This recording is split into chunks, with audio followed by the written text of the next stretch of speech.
Poco M6 plus हो चुका है लॉन्च। ये फोन आपको दो वेरिएंट से मिलेगा। एक में आपको 6 GB का रैम प्लस 128 GB की इंटरनल मेमोरी मिलेगी और दूसरे में आपको 8 GB का रैम और 128 GB की इंटरनल मेमोरी मिलेगी।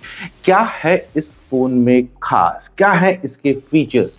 कोई ऐसे फीचर्स भी हैं जो आप पहले देख चुके हैं किसी और फोन में?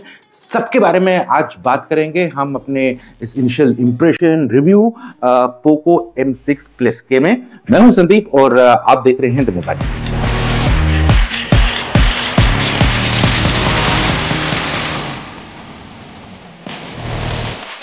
सबसे पहले बात कर लेते हैं जो ये पोको M6 प्लस है, इसका जो बॉक्स है जब आप इसको खोलेंगे इसके अंदर आपको सब स्टैंडर्ड चीजें मिलेंगी और एक चीज जो इंटरेस्टिंग है वो है 33 वॉट्स का फास्ट चार्जर। आपको Xiaomi Redmi 13 5G याद है?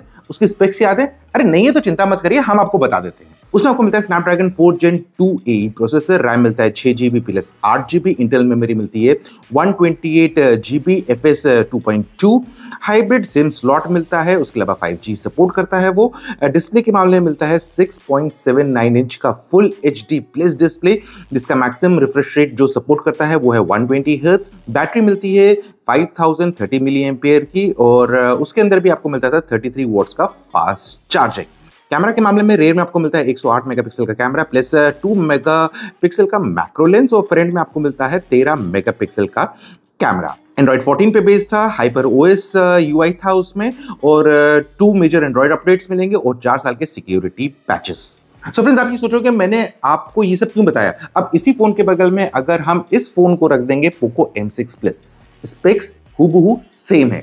अब आप कहेंगे कि अच्छा ठीक है, अब दोनों के स्पेक तो सेम ही लग रहे हैं, अब फिर डिफरेंस क्या है? सो देखिए, डिफरेंस दो तीन आई है इस फोन में। सबसे पहले तो इसका जो बैक पैनल है उसको चेंज कर दिया गया, उसका डिजाइन डिफरेंट है और ऑफ कोर्स पोको की ब्रांडिंग भी है इसमें।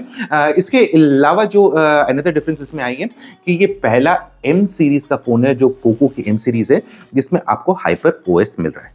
तीसरा जो प्राइस है, यूजुअली अभी तक देखा गया है अगर ऐसा कोई फोन आता है जिसे लोग कहते हैं कि रीब्रांडेड फोन हो रहा है, तो उसमें क्या होता है कि पोको और Xiaomi की प्राइस डिफरेंस ऑलमोस्ट मतलब 500-1000 रुपए के करीब कम होती है, तो इसका प्राइस भी उससे कम होगा। अब ये 1000 होगा या उससे ज्यादा करेंगे वो तो हमें तब पता लगेगा जब इस फोन का मतलब प्राइस रिवील हो जाएगा, क्योंकि जब हमने ये शूट किया था तब हमें इस फोन के प्राइस के बारे में नहीं मालूम था। सो ये है 3 मेजर डिफरेंसेस जो आपको इस फोन में नजर आएंगी Redmi 13 5G के कंपैरिजन। अच्छा, अब देखिए, वो फोन अलग फोन था, Redmi 13 of course brand name different था, तो अब इसका पोको नाम है और पोको M6 प्लस। तो हमारे यूजर एक्सपीरियंस कैसा रहा? तो सबसे पहले स्टार्ट करते हैं इसके डिजाइन के साथ। तो डिजाइन जो है उसका, जो जैसा हम बता चुके हैं, बैक पैनल पूरा डिफरेंट है, उस मतलब 13 से मिलता जुलता नहीं है, लेकिन काफी ज्यादा ग्लॉसी है ये और फिंगरप्रिंट मैग्नेट है। होल्डिंग करने में आपको कोई प्रॉब्लम नहीं आएगी, सिंगल हैंड ऑपरेशन आराम से आप कर सकते हैं, चाहे पावर बटन हो या फिर जो साइड में जो पावर ऑन ऑफ बटन भी है वो डेवलप करता है एज अ फिंगरप्रिंट स्कैनर, तो उसको भी आप इजीली एक्सेस कर सकते हैं। सिक्योरिटी में ये बता दें कि मतलब फिंगरप्रिंट एक्सेस के अलावा बाकी ऑप्शंस भी है, फेस अनलॉक, पिन विन, वो सब भी हैं अगर आप इसे यूज करना चाहें। इसके अलावा आप देखेंगे कि इसमें जो बैक बॉटम पैनल में देखेंगे कि आपको एक सिंगल माइक्रोफोन मिल रहा है, यानी कि स्टीरियो स्पीकर नहीं है।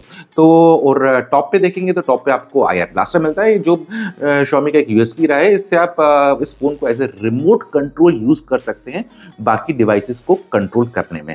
उसके बगल में आपको पर 3.5mm जैक मिल रहा है, तो अगर आपके पास वो पिन वाले ईयरफोन्स है आप इसमें यूज कर सकते हैं।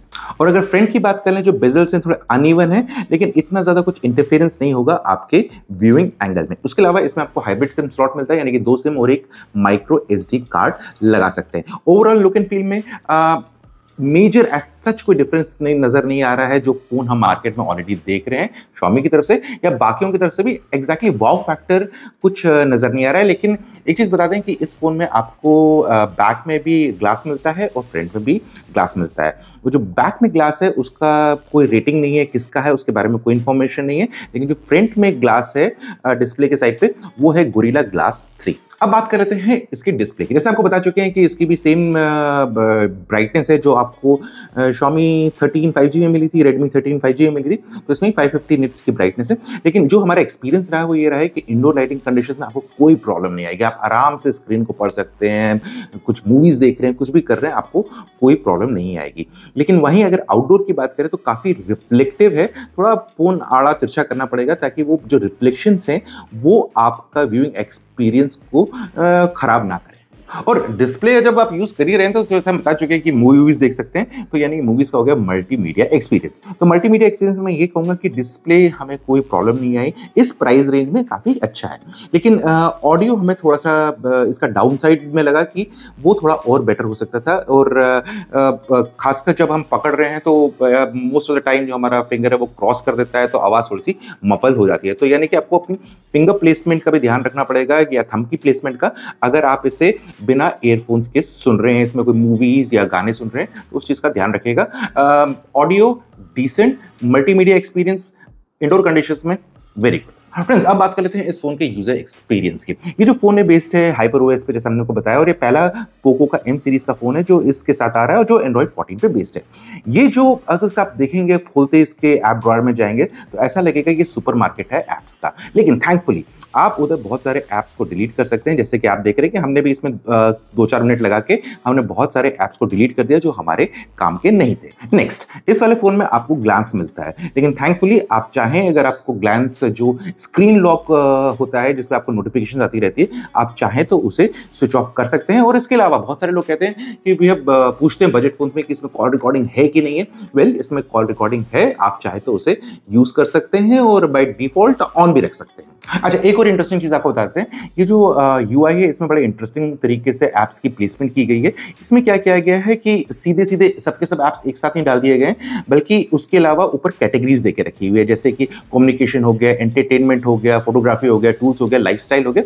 तो आपको किसी पर्टिकुलर कैटेगरी के एप्स देखने हैं तो आप उस कैटेगरी को भी ऊपर से टैप करके जा सकते हैं। और इसके अलावा इसमें एक वो एक्सटेंडेड रैम वाला आजकल कंसेप्ट बहुत सारे फोन यूज कर रहे हैं काफी टाइम से, उसका यूज क्या है आज तक मुझे तो कुछ समझ में नहीं आया, लेकिन जी हाँ, इसमें भी दिया हुआ है और आपको ऑप्शंस मिलते हैं कि आपको रैम बढ़ाना है, वर्चुअल रैम जो भी है 4GB, 6GB और 8GB के ऑप्शंस मिल रहे हैं, आपसे एक्सप्लोर कर सकते हैं। एक और चीज़ है जो आप देखेंगे, इसका बैक पैनल में जो लाइट है वो रिंग लाइट है, वो गोल सी लाइट है। अगर आप चाहें कि आपके जब भी कोई कॉल आता है, और ऑडियो तो बजेगा, लेकिन आप चाहते हैं कि लाइट भी चमके जब भी कोई कॉल आए, तो उसको भी आप फ्लैश नोटिफिकेशन में जाके एक्टिव कर सकते हैं। तो कॉल आएगा, रिंग भी बजेगी और ये लाइट भी जलेगी। वेल, अब यूसेज हमारा कैसा रहा? हमने इसमें जितना भी काम किया, बेसिक टास्क अपने कर रहे थे, हमें उसमें कोई मेजर इशू नहीं आया, स्मूथली चल रहा था। और जो इसमें रिफ्रेश रेट, जैसे हम बता चुके हैं कि 120 हर्ट्ज का रिफ्रेश रेट सपोर्ट करता है, वो एडेप्टिव है, यानी कि आप जाके खुद सेट उसको नहीं कर सकते, वो ऑटोमेटिकली सेटिंग में चेंज हो जाएगा। आप मैन्युअली किसी भी रिफ्रेश रेट को सिलेक्ट नहीं कर सकते। इसका मतलब है कि 0 से लेकर 120 तक, डिपेंडिंग ऑन द सिनेरियो, वो अपने आप रिफ्रेश रेट चेंज होगा। जी, यहाँ पर एक और चीज बताते हैं, हमने इस फोन के अभी तक गेमिंग टेस्टिंग नहीं की है, और लेकिन जो हमारा पुराना एक्सपीरियंस रहा है Xiaomi Redmi 13 के साथ, उसमें हमने देखा था कि गेमिंग नॉर्मल गेम्स में कोई प्रॉब्लम नहीं आ रही, लेकिन हेवी गेम्स में कहीं ना कहीं थोड़ा लैग नजर आ रहा था। बट ओवरऑल आपके जो नॉर्मल गेम्स आप खेलते रहते हैं या जो हेवी ड्यूटी गेम्स नहीं है, उसमें कहीं पर भी आपको टेंशन नहीं मिलेगी। वेल, अब टाइम आ गया कैमरा के बारे में बात करने के। कैमरा इसमें आपको 102 मेगापिक्सल का प्राइमरी लेंस मिल रहा है, उसके अलावा 2 मेगापिक्सल का AI लेंस मिल रहा है रेयर में, और उसके बगल में रिंग लाइट है जो उन लोग ने पहले भी लॉन्च की थी अपने दूसरे फोन में। तो ओवरऑल कैमरा का सेटअप इंटरेस्टिंग है। और अगर बात कर लें कि 108 मेगापिक्सल आप डिफॉल्ट पिक्चर खींच सकते हैं, बिल्कुल नहीं। 108 मेगापिक्सल के लिए आप को मेन्यू में नीचे टैब मिल जाएगा, उसमें आपको क्लिक करना है तो आप 108 मेगापिक्सल के पिक्चर्स खींच सकते हैं। फ्रंट में आपको मिलता है 13 मेगापिक्सल का कैमरा। और अगर यहाँ पर हम बात कर लें कि इसके पिक्चर क्वालिटीज कैसी हैं, तो डे लाइट में पिक्चर्स काफ़ी अच्छी आ रही हैं, और जो पोर्ट्रेट शॉट्स हैं वो भी काफ़ी अच्छे आ रहे हैं। और उसमें खासकर जो एज डिरेक्शन हो रहा है, मतलब कि जहाँ से बुके इफेक्ट आ रहा है, तो उसका और सब्जेक्ट के बीच में जो ओवरलैपिंग एरिया होता है, वहाँ पर क्लैरिटी काफ़ी अच्छी आ रही है, और ऐसा नहीं लग रहा है कि ज़बरदस्ती का बुके इफेक्ट डाला गया, तो वो लिए एक प्लस पॉइंट है।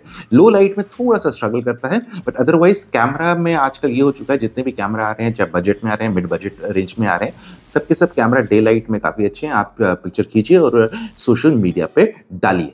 और अगर बैटरी की बात करें, जैसे हम बता चुके हैं, इसमें 5030 मिली एम्पियर की बैटरी है जो कि 33 वॉट की फास्ट चार्जिंग सपोर्ट करती है।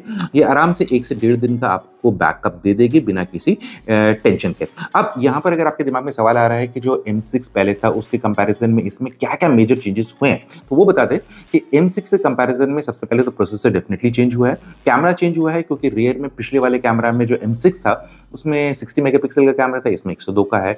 उसमें 8 मेगापिक्सल का आपका फ्रंट कैमरा था, इसमें दिया गया है 13 मेगापिक्सल। और रिफ्रेश रेट को भी बेटर किया गया है, उसमें था 90 हर्ट्ज और इसमें आपको मिल रहा है 120 हर्ट्ज। अब बात कर लेते हैं हमारे इसका इंप्रेशन क्या है इस फोन के बारे में। सो बेसिकली देखिए, एक होता है बहुत सारे फोन ऐसे होते हैं जो इंटरनेशनल मार्केट में लॉन्च होते हैं और इंडिया में नहीं आते हैं, एक ही ब्रांड लॉन्च करता है, उसको फिर किसी ब्रांड के साथ ले आए, उसमें कोई प्रॉब्लम नहीं है। लेकिन इसके साथ प्रॉब्लम क्या है कि इसका जो दूसरा फोन है, मतलब जिससे मिलता जुलता फोन है, वो है Xiaomi Redmi 13। वो ऑलरेडी मार्केट में मिल रहा है और ज़्यादा पुराना भी नहीं है, कुछ समय पहले ही वो लॉन्च हुआ है। तो उसी टाइम पे almost same phone, almost same specs, ये थोड़ा-सा अटपटा लगता है। लेकिन अगर यूज़र एक्सपीरियंस की बात करें, फ़ोन को यूज़ करने में कोई दिक्कत आए, नहीं, फ़ोन का एक्सपीरियंस अपने प्राइस रेंज में काफ़ी अच्छा है, आपको कोई प्रॉब्लम नहीं आएगी। कैमरा काफ़ी अच्छा है, डे लाइट के शॉट्स आपको इम्प्रेस करेंगे।